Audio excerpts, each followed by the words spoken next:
for 20 league games. So I think I understand the question, Chad, and from a media perspective, I think you could create a spin for all 20 league games of why it's the most important thing in the world, and you wouldn't be wrong all year. And I think that's you're playing in one of the elite leagues in college basketball. Everybody's good, every game matters, so the next game's going to feel that important all year long. And that's one of the neat things about competing in a league like this is they all matter. Arizona's really dynamic offensively, but also top 35 defensively. What have you seen from them on film that makes them such a tough matchup at both ends of the floor? Yeah, they're very, very good. I mean, and again, we're going to sit in press conferences like this and say this for 20 straight league games, but they're an elite team in college basketball.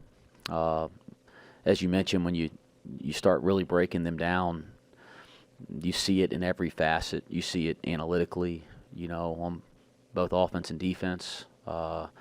You see the way they're playing here over the last month. They're starting to play their best basketball, and their team keeps improving.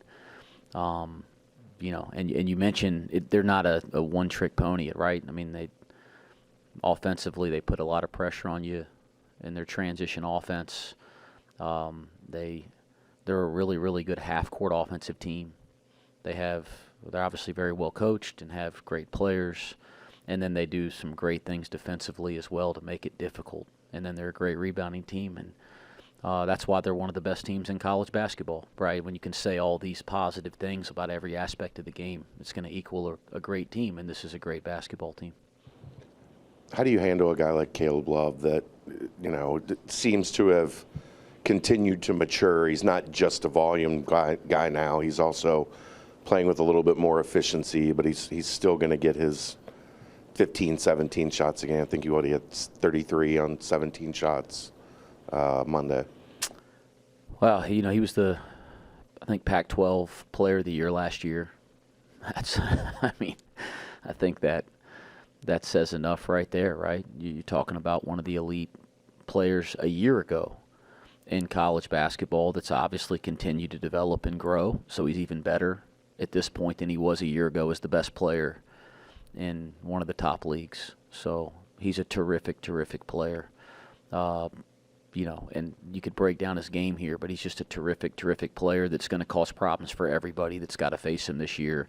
We're no different, but they're a team that is not about one guy or two guys. I mean, they have a roster full of guys that are really good, but obviously, the returning Pac-12 Player of the Year, preseason first team, Big 12 guy.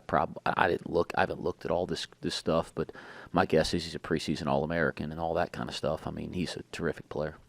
You mentioned the rebounding. I think they average like 42 a game. How do you stop that? They had a 7-2 guy go down, another 7-footer comes in and gets 15 and 6, or are they just that deep?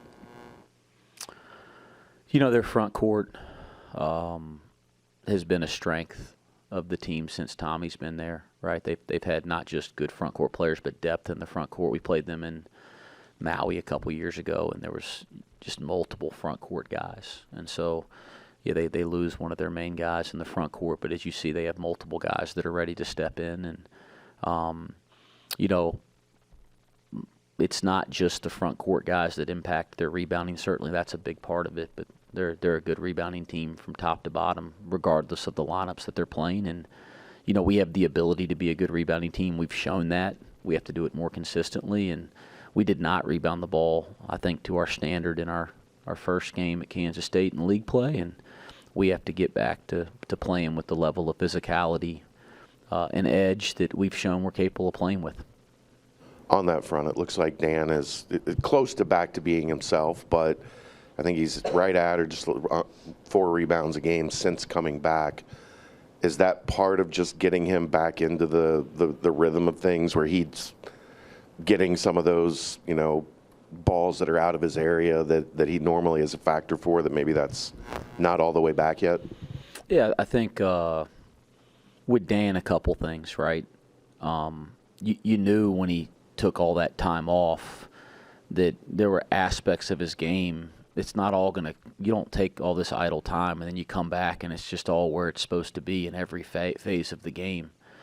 So you know that, there's going to be a process for him playing at his best. And I think if you look at the time since he came back to now, he just kind of keeps improving and continues to find his rhythm. Like you saw the ball go in, shooting the basketball in the Kansas State game. That he shot it well all summer. He shot it well all preseason.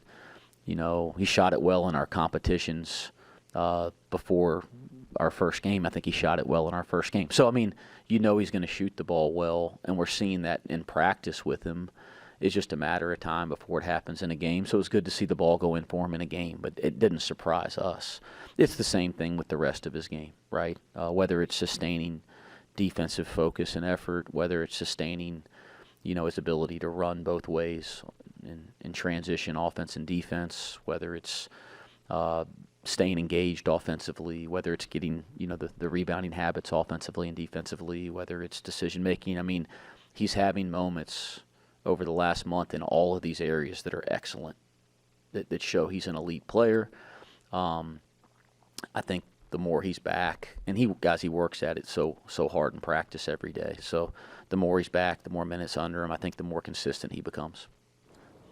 Coach, Seamoss is just 5 for 27 from 3 over the last 4 games. Have you been able to pinpoint anything on film that's kind of contributing to that, or is it just a case of the law of averages finally catching up?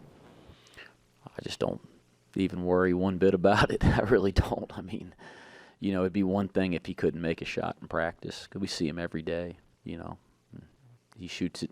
He ain't shooting it any worse on a day-to-day basis than any point he has over the last 2 or 3 months. So I said this on my TV show a minute ago. You guys, and I get this, right? A lot of you guys get to see our guys play. You've seen them play 12 times. We've probably seen them play 70 to 80 times, over the last 3-4 months. So we see it every day. I think I base a lot less on just that 12 times when it comes to something like shooting, than I do. I'm at 70 to 80 times. So if we saw a trend over a 3-week period where a guy couldn't just throw it in the ocean on a day-to-day basis, I think you start to look at what's the issues. But he's just had a couple games where the ball hadn't gone in. I have no concern. If there's anybody I've never been concerned about shooting the ball, it's that dude, because he can really, really shoot it, and he shoots it well almost every single day. So the way he's being defended would be something to talk about. People are making a concerted effort to stay attached to him and make it difficult for him to get clean looks, and that probably over time has some impact. So we got to do a better job of screening for him and finding ways to get him in rhythm. But big picture, I'm not concerned about Seamoss at all. Coach, you talked about Caleb Love. Jaden Bradley is another very experienced point guard there to complement Caleb. Talk about what you see from him on film. Obviously, he can score the ball really well, but can also facilitate and control an offense as well. Yeah, just another really experienced player. Aggressive with the ball and just puts a lot of pressure on you in transition and all their movement in the half court.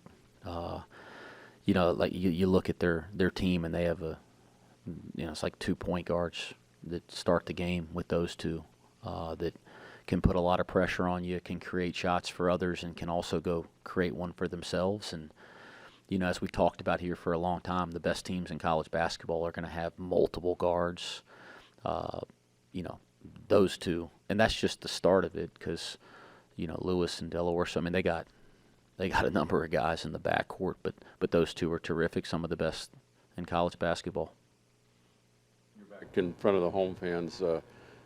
A lot of teams practice into the game situations. Is there a way to practice the first 5 minutes of the game, and how important is the first few minutes of the game, particularly on the road?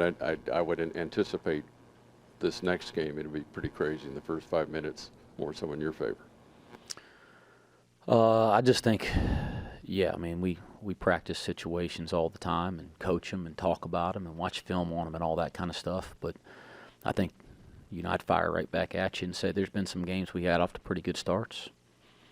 So I don't think I don't think there's some pattern there. Certainly we didn't get off to a good start against Kansas State, so it's easy to point to that. But I'd say that the 3 games before that we got off to really damn good starts. So 3 of 4, 75% of the time we've been getting off to a good start. Scott, I don't see a pattern. I just see that we did not play well to start the Kansas State game.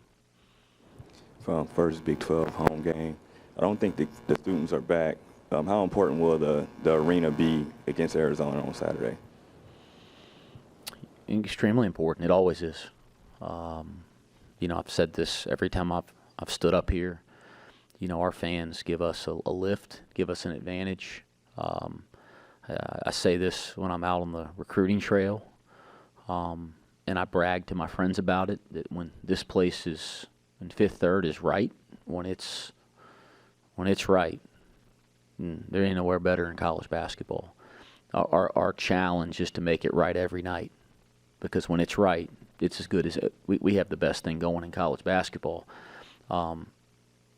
But we got to get it right 100% of the time. Just like I think our fans say the same thing to us. Damn, when you guys turn it on and you playing with edge and you guys are defending and sprinting back and talking and rebounding and sharing the ball and executing, you guys are pretty damn good.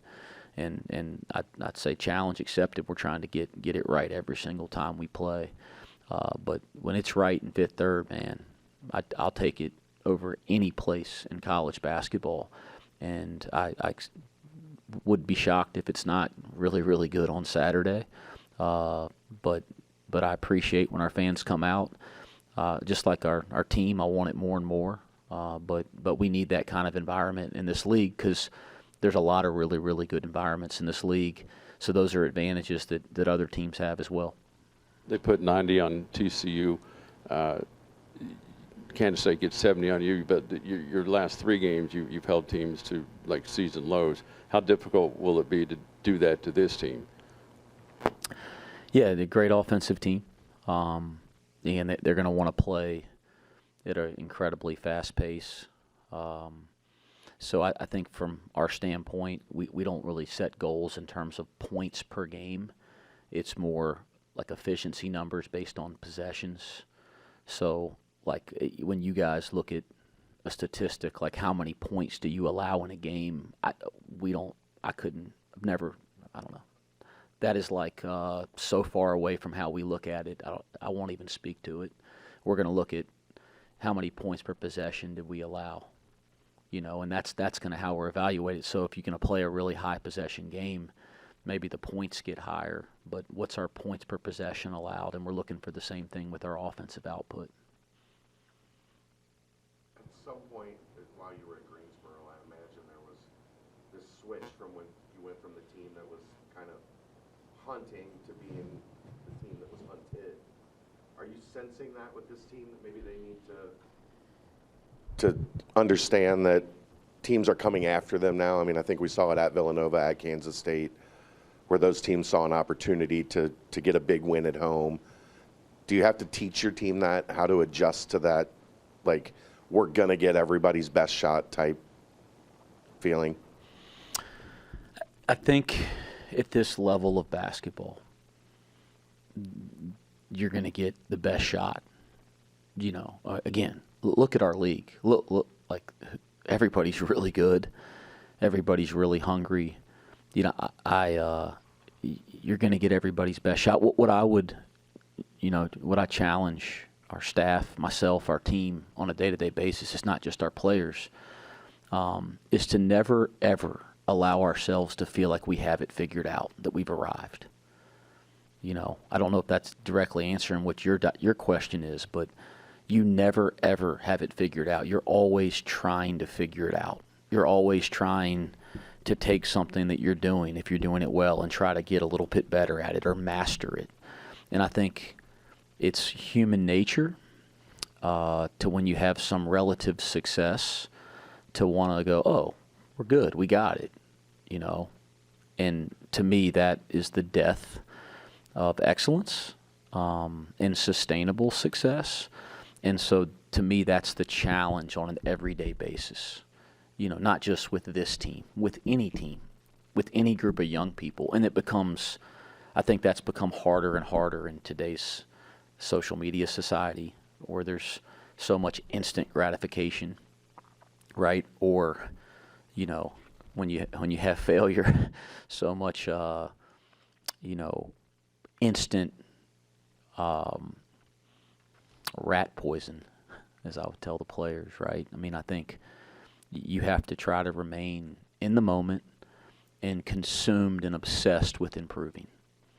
And I think when you can execute that, you're prepared for whatever is in front of you.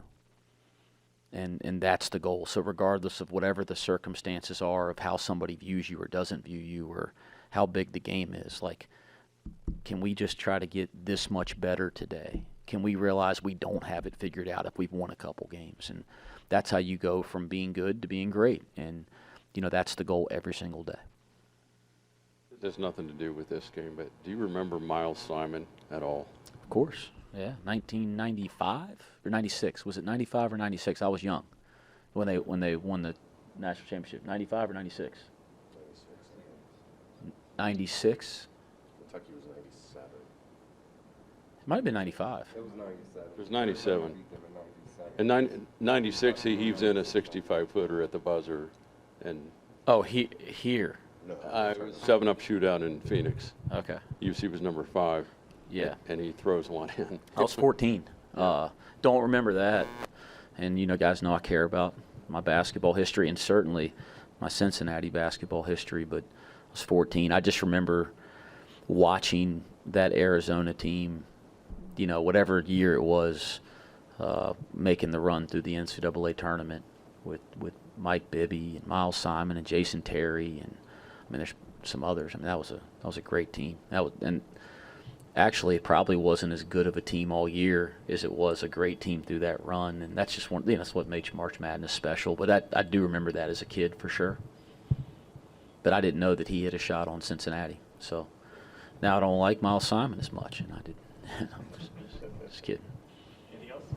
All right. Thanks. Okay, thanks.